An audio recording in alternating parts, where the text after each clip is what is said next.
कब्र में पैर लटक रहे हैं लोगों के, लेकिन कुर्सी नहीं छूट रही। इंसान के मुंह से कुछ भी बात निकल जाती है। तो वो हमारे भीष्म पितामह हैं अभी बिहार के, इन्होंने मेरे ऑफिस को खंगलवाया, मिला कुछ नहीं ठन ठन गोपाल। बिहार राज्य चारों तरफ ऐसे राज्यों से घिरा हुआ है जहां शराब की बिक्री चल रही है। सांझी से मिलकर आई आप, महिलाओं की हिस्सेदारी के लिए क्या बात? मुलाकात नहीं हुई है, जस्ट मैं अभी आ ही रही हूँ, मुलाकात नहीं हुई तो है। महिलाओं का क्या मुद्दा लगता है समाज में? लगता है कि राजनीति से पीछे छूट गई, इस पे काम करने की बहुत जरूरत है। राजनीतिक तो सेकेंडली है, लेकिन बेसिक मुद्दा जो अभी हो रहा है हमारे बिहार में, आए दिन जो महिलाओं से रिलेटेड अपराध, आए दिन दहेज प्रताड़ना, आए दिन घरेलू हिंसा, जिस पे हम वर्कआउट कर रहे हैं। और किसी भी महिला को आज लाखों लाख केस बिहार सरकार के हाई कोर्ट से लेके सिविल कोर्ट में, फैमिली कोर्ट में पड़े हैं, लेकिन जितने भी लोग हैं ना, हर महिला दर दर की ठोकर खा रही है, उनके ऊपर कोई भी ऐसी चीज़ें नहीं आ रही है। तो हम आए दिन उन पर आवाज़ उठाते रहते हैं। तो लगता है कि अगर 30, 40, 50 महिलाओं का अगर ऐसा सशक्तिकरण के साथ एक पद मिले, समूह,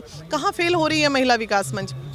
एक ही जगह फेल हो रही है, पावर में और सत्ता में।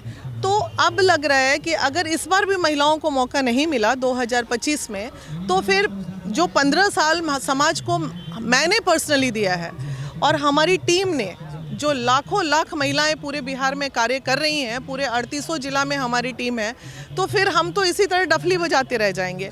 तो डेफिनेटली उम्मीद है कि पीके जी महिलाओं की बात सुनेंगे, और अगर वो सुनते हैं तो महिला विकास मंच उनके साथ है। पॉलिटिकली अवेयर रहती है। नीतीश कुमार जिस तरह से महिला को लेकर बोली अभी विधायकों की, महिलाओं की राजनीति समझ उतनी नहीं होती। खुलवाइएगा तो वो हम ही हैं पूरे बिहार में जो उनको रेलते हैं, बहुत बढ़िया, दूसरा कोई नहीं करता है। तो इसलिए नीतीश जी की बात नहीं कीजिए, हम उनको मान चुके हैं अब कि उनसे अब कार्य नहीं होगा।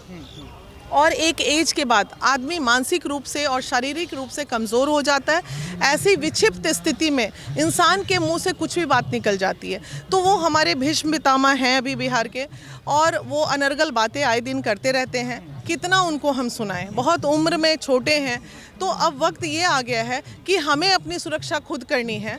नीतीश जी अब करें ना करें, सुने ना सुने, तो हम अगर खुद अपने हाथ में ये ठान लें कि और ये चीज़ उठा लें कि हम अपनी सुरक्षा खुद कर सकते हैं, तो हमें नीतीश जी कुछ भी बोले उससे क्या फ़र्क पड़ता है। हम तो इधर से सुनते इधर से निकालते, उनके बाद काम पे असर ही नहीं पड़ता, तो हम वक्तव्य क्या दें। कोने कोने में अपराध जगत में है। कितना आप मेरे वीडियोज़ को जाके देखिए ना, आए दिन मैं प्रशासनिक लोगों को लॉ एंड ऑर्डर पे चिल्लाते रहती हूँ, बोलते रहती हूँ। कौन सुन रहा है ये बताइए ना? कोई सुन रहा है?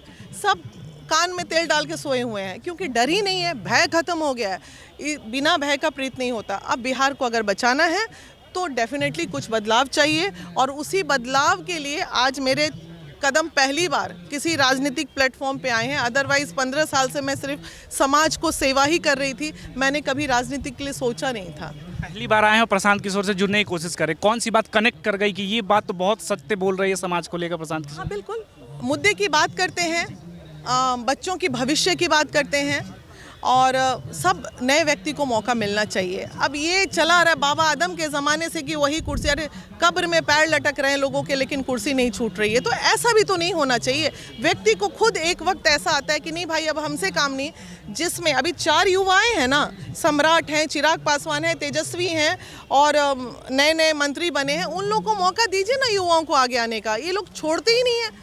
तो ये तकलीफ है। युवा को कब मौका मिलेगा ये बताइए? महिलाओं को कब मौका मिलेगा? महिलाओं को सदन में इसी तरह गाली सुनने पड़ेगी बार बार, कभी कुछ बोलते हैं कभी कुछ बोलते हैं। अरे कुछ ऐसी महिलाएं सदन में घुसनी चाहिए जो मुंह तोड़ उनका जवाब दे। अगर उस रेखा पासवान महिला की जगह अगर हम जैसी महिला रहती ना, तो फिर देखते कि क्या जवाब उनको मिलता है। लेकिन डरती हैं महिलाएं कि कल को कोई अपराध ना, इधर से जा रहे मर, एक बेटी को न्याय दिलाने अगर माँ निकल रही है तो माँ को ट्रक से कुचल दिया जा रहा है। तो लोग डर है। महिला विकास मंच पूरा का पूरा बिहार को अकेले संभाले हुए है। बार बार चैलेंज करती हूँ नीतीश जी को, क्यों नहीं आते हैं? मेरा ऑफिस खंगाल, गाय घाट रिमांड होम के मामले में इन्होंने मेरे ऑफिस को खंगलवाया, ये देख के कि कुछ क्लू मिले कि वीना मानवी को जेल में डालें। मिला कुछ नहीं ठन ठन गोपाल, अंत में रिमांड होम की वार्डन को जेल भेजे। 365 लड़कियों का जीवन बचाया। हजारों लड़कियों का जीवन बचाने का काम करें हम, और कुर्सी पे बैठेंगे आप। मोतिहारी में एक बच्ची के लिए हम लोगों ने कैंडल मार्च निकाला,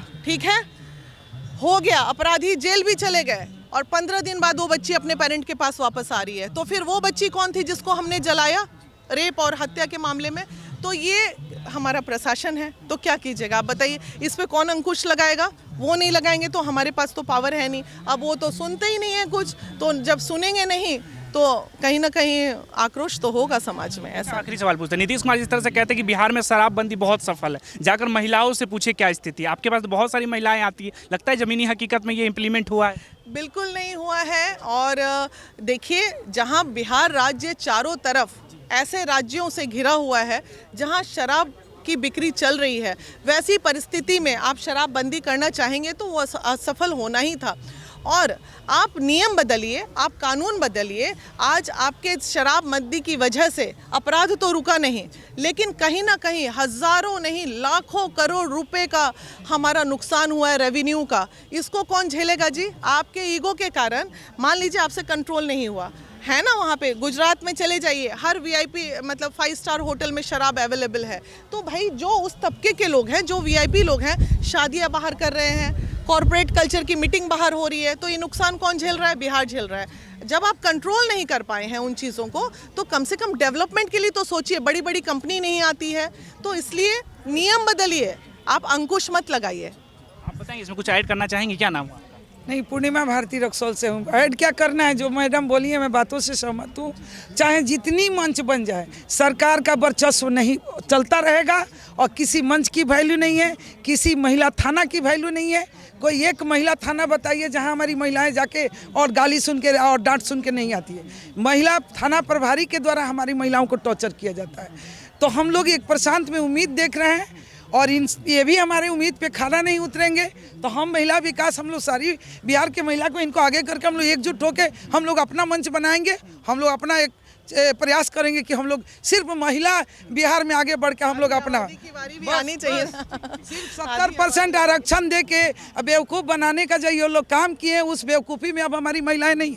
हम लोग लीडर हैं, हम लोग पति की उंगली पकड़ने के और चलने वाले नहीं हैं। मैं पूछती हूँ सरकार से, चाहे वो मोदी सरकार हो चाहे वो नीतीश सरकार हो, जितना ये लोग कानून बनाए, जिस तरह का इन लोगों के द्वारा महिलाओं के लिए तरह तरह के नारे, मैं पूछती हूँ कि मणिपुर की हादसा, हमारे मोतिहारी का, हमारे रक्सौल में 12 साल की बच्ची के साथ निर्भया कांड हुआ इस एमपी के चुनाव में, और कभी किसी ने झांकी पाड़ने नहीं गया, कभी किसी ने पूछने नहीं गया, पक्ष विपक्ष किसी ने नहीं। मैं यही जानती हूँ कि सरकार के द्वारा हो, शासन प्रशासन हम महिलाओं को शोषित करता है, और जब तक हम सब महिला पति का उंगली छोड़कर एकजुट नहीं हम लोग एक बना लेंगे, तब तक हम महिला सुरक्षित नहीं है। प्रशांत किशोर जी से मिले तो क्या कहीं महिलाओं की हिस्सेदारी को? मैं एक अच्छे उम्मीद और एक अच्छे सोच के साथ, अभी हमारी ये महिला विकास मंच की बीना मानवी जी हैं, इनके भी बात से मैं जो कहना चाह रही थी ये सब कुछ कह दी। तो हम नारी का एक आवाज़ हो, एक संगठन हो, और हम पूरी नारी सशक्तिकरण दिखाकर बिहार में, अगर इस बार प्रशांत जी अगर हम लोगों को उस तरीके का सम्मान और उस तरह का व्यवस्था नहीं दिए, तो आने वाले 30 में हम लोग इनके नेतृत्व में पूरे बिहार घूमकर संगठन मजबूत कर हम लोग अपने बैनर तले चुनाव लड़ने का काम करें। अच्छा, मेरे वीडियो के माध्यम से बहुत सारी महिलाएं आपको देख रही होंगी, तुमको क्या मैसेज देना चाहेंगे जो घर में है, खुलकर बाहर नहीं आ पाती है? नहीं, मैं बहुत प्रताड़ित करती हूँ अपने महिलाओं को।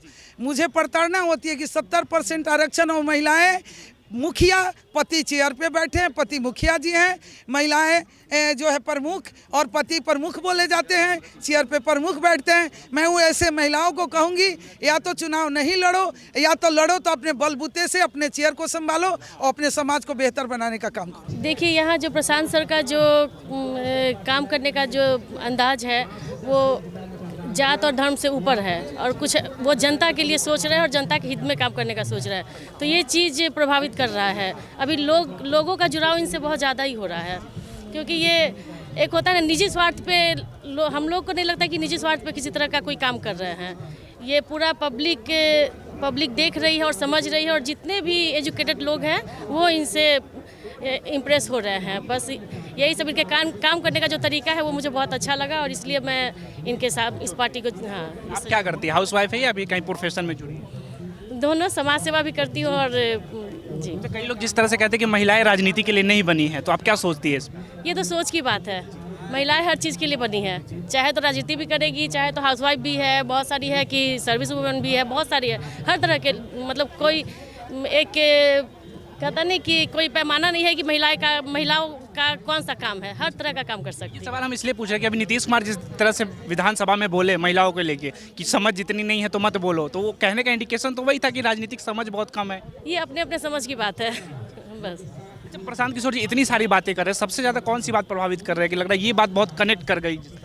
देखिए उनका जो कहना है हर कि दिखावे में आके लोग वादे तो बड़े बड़े करते हैं, लेकिन उसको कितना लोग पूरा कर रहे हैं, कौन सा दल आगे आके उसको आगे कर कितना निभा रहा है, उस पर कोई विचार विमर्श नहीं हो रहा है। बस इलेक्शन के टाइम से वादे कर देते हैं, उसके बाद फिर अता पता नहीं होता है। लेकिन प्रशांत सरकार लगता है कि अगर सही जगह अगर मिल गया, अगर उनको पावर अगर उनके हाथ में आ गई तो वो बिहार को बहुत आगे बढ़ाएंगे।